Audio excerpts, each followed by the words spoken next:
I also love when you're leaving, you tell them like, I want romance. Like I want like it's not wrong to want those things. Yeah.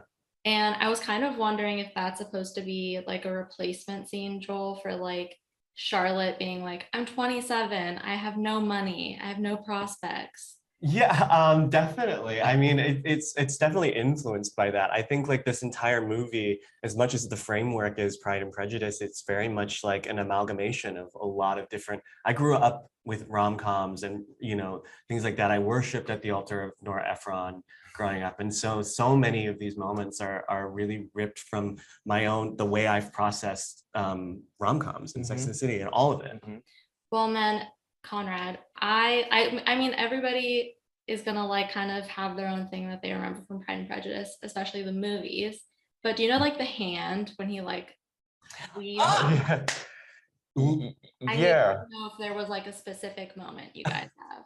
I can tell you what, as written, we literally referenced this scene. And Andrew actually, when he came onto the project, he was like, we need this moment. There is no moment in the movie yet. And that's why I wrote the scene where we dance, where we get pushed into each other. And then like, there is like a hand on the shoulder moment. And for Andrew and I, that was that moment. Like we were like, what is the 21st century gay version of him helping her out of the carriage? And that was the dance moment. Well, I wish I knew that when we were shooting. They made it real.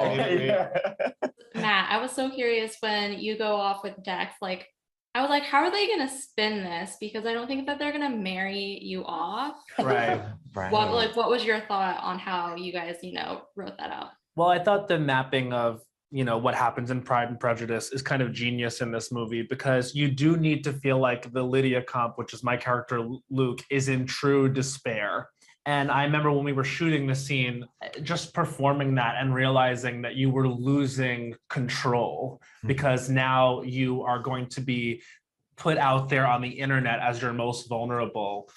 That really pushed me to breaking point as an actor in that scene. And it really made me realize just how scared and dark that was. So in terms of mapping onto the original Pride and Prejudice, what she's losing is her future. And what he's afraid of losing is his future.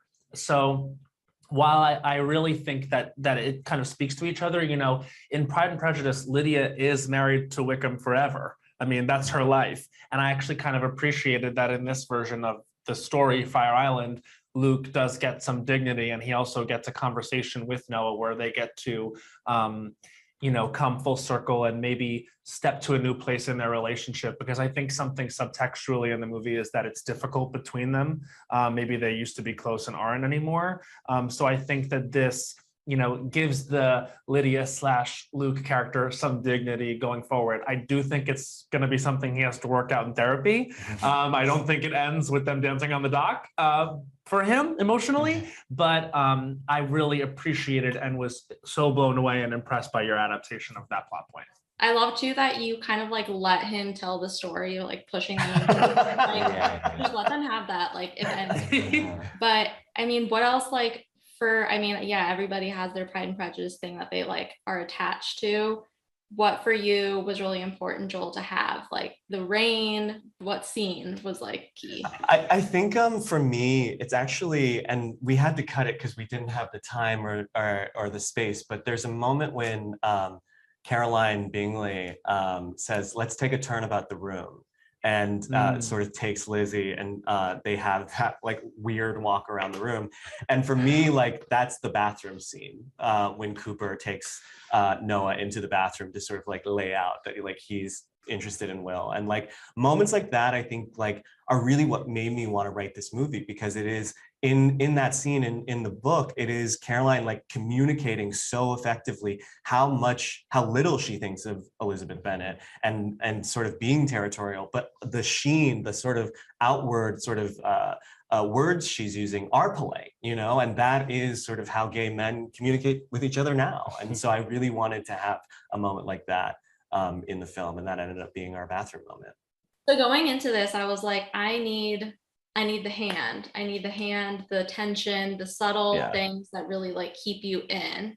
So I guess, Andrew, like my biggest question is like, how do you marry that with also the like lightheartedness of Fire Island? Yeah, I think that I was working with a super talented cast.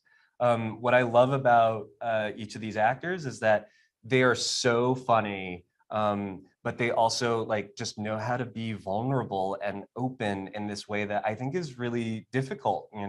I remember like James, like seeing him say, oh, I don't want to spoil it. There's a really great funny moment with James, and I like couldn't stop laughing, and then immediately like opens up his heart, and it's just so gorgeous to see. So I really took my cues from the actors and worked with the talent that I was like blessed to work with.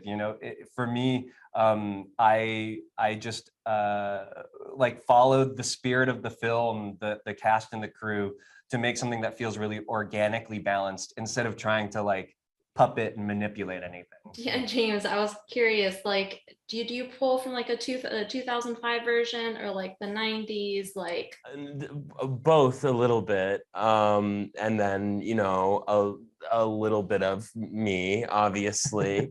But yeah, I mean, fortunately for all of us, playing kind of like an awkward, bumbling, very earnest character was like not too far away from my lived experience as a human.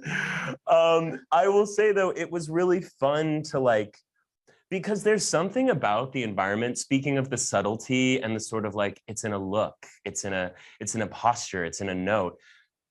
That is kind of Fire Island. You know what I mean? You're in an environment that is so saturated with queer people, with potential romance, that it really is about like, did that guy at the other end of the bar just make eye contact with me? Was that like glossing through the crowd eye contact? Or was that like, I should walk over there and talk to him eye contact? It's like an invitation to someone's house. It's like, is this for dinner? Like, what's the propriety of the situation?